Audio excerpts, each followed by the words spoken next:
आठ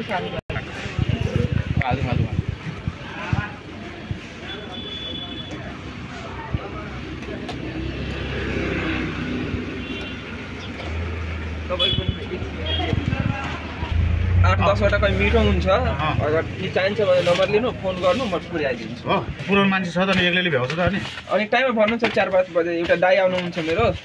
त कति टाइम लाग्छ अब त पक्की बाटो भइसक्यो 5 मिनेट पनि लाग्दैन त पुर्याइदिन्छु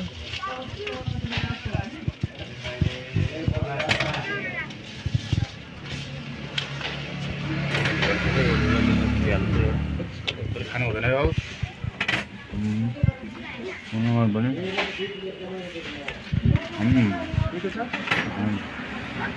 अब भुजा खाएर हाल्यो नि भुजा गाएर खायो नि ल मिठो